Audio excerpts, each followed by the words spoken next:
Matthew 5, let your light shine before others, so that they may see your good works and give glory to your Father in heaven. I speak to you in the name of one God, Father, Son, and Holy Spirit. Amen. So as I was doing research for this sermon, I made a grave mistake. I Googled uses for salt. And let me tell you, I wasn't ready for the rabbit hole that was before me on uses for salt. I found one website that had over 60 uses for salt, and I read through all of them, and I thought it would be really great to share with you all 60 plus, but I didn't want to lose you in the first minute of my sermon, so I didn't do that. But I'm just going to talk a little bit about some of the uses over history. So we all know that salt has been used to preserve food for long periods of time, and salt was even used for currency in some cultures. It was used in trading and in bartering. It also hasn't been used for negative things as well. It's been used to curse. In ancient days, it's said that the Roman armies would plow through a city, destroy the city, kick the people out, and sow salt in the fields so that the land would be uninhabitable for future generations. Also, we've seen it in our art in a negative light. Leonardo da Vinci's The Last Supper, his iconic piece, The Last Supper. I think we're all familiar with the scene. It's Christ in the middle, flanked by the disciples. If you look closely at what appears to be Judas, Judas is clutching a bag, what we assume is the silver that he was given to give Jesus up to the authorities. And just about at his mid-arm, he has spilled the salt on the table. I found that very interesting, and I wish I had the slides. I had the slides last night at Faith at 5, but we don't have that, so I can show you. If you see it, take a look. It's very interesting to see that slight jab, maybe even more than slight jab from Da Vinci at Judas. We are more familiar with the goodness that comes with salt. We are familiar with salt on our dinner tables, whether we're eating at a restaurant or at home. We use salt to bring the flavor out of our food, to bring the goodness. It makes what was once bland something that is now full of flavor. It brings out the flavor. It brings out the goodness. And I think this is what Christ is hammering on when he says, you are the salt of the earth.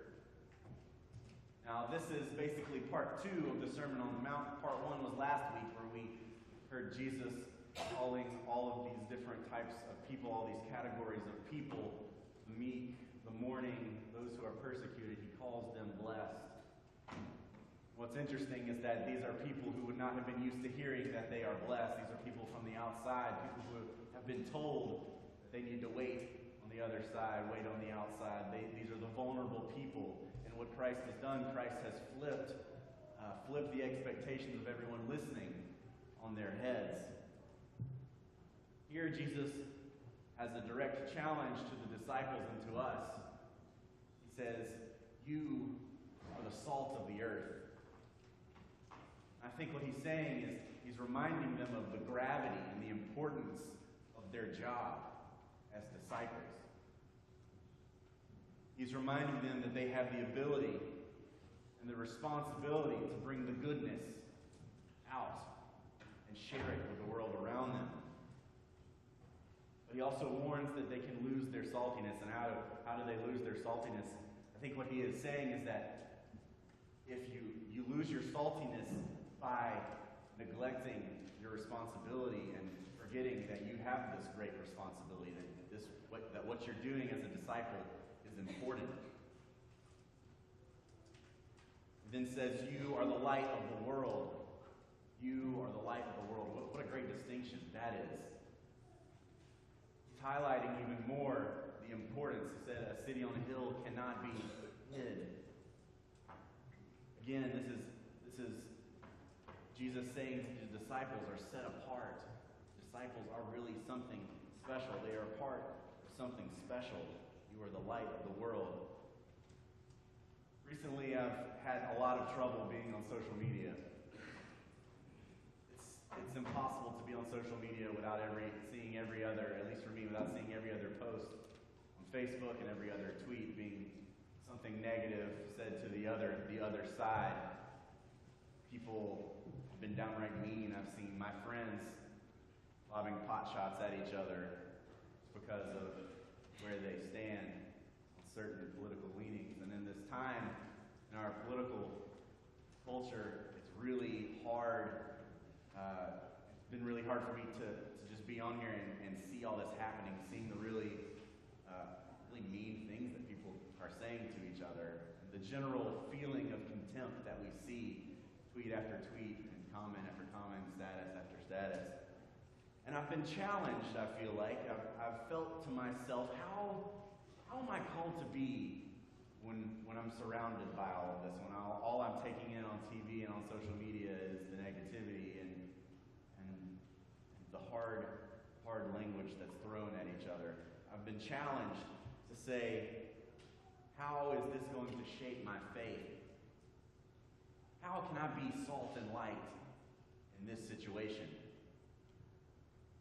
How can I be a peacemaker? How can I sit with the meek and sit with the mourning? How can I share the goodness that comes with discipleship? Isaiah gives us a little bit of an answer to this question.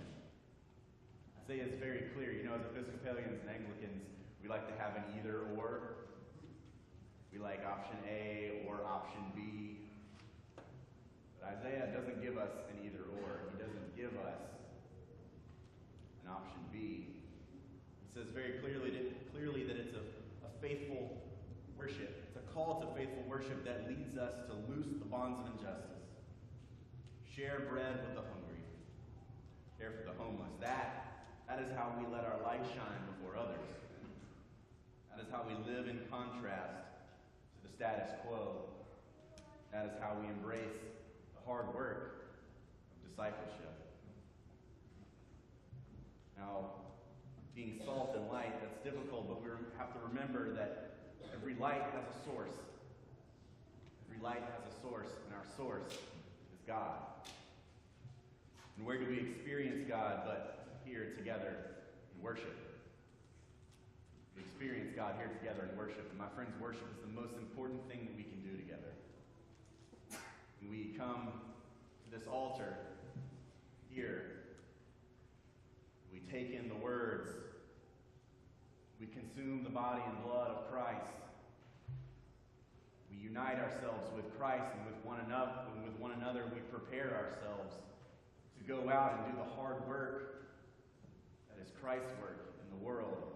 We go out a people healed, a people renewed, a people forgiven, ready to take on the hard work, fighting for those mentioned in the Beatitudes and in Isaiah 58. So I want to ask you a question. How will you, this week and on in the future, how will you be salt and light? How will you stand with those mentioned in the Beatitudes and in Isaiah 58? No one, after lighting a lamp, puts it under a bushel basket. In the same way, let your light shine before others so that they may see your good works and give glory to your Father in heaven. Before I leave you, I wanted to share with you something that I heard from a professor at the seminary. I was talking with a professor. We were talking about my next steps. Of course, I'm going to be graduating this spring and moving on from here and going back to Alabama and to work in a church there. We were talking about what the future holds and what that looks like, and we began talking about the work of ministry and the work of discipleship. And he said to me something that I hope I never forget. It's really stuck with me. He said of this work, he said, it's an absurd way to make a living, but it's a good way to live. It's an absurd way to make a living, but it's a good way to live. And that's really, like I said, stuck with me, and I'm hoping to use that to remind myself of the good work That is the work of Christ, to remind myself of the hard work that is with Christ. My friends, we are called to be salt and light in this world that needs it very much. Be salt and light.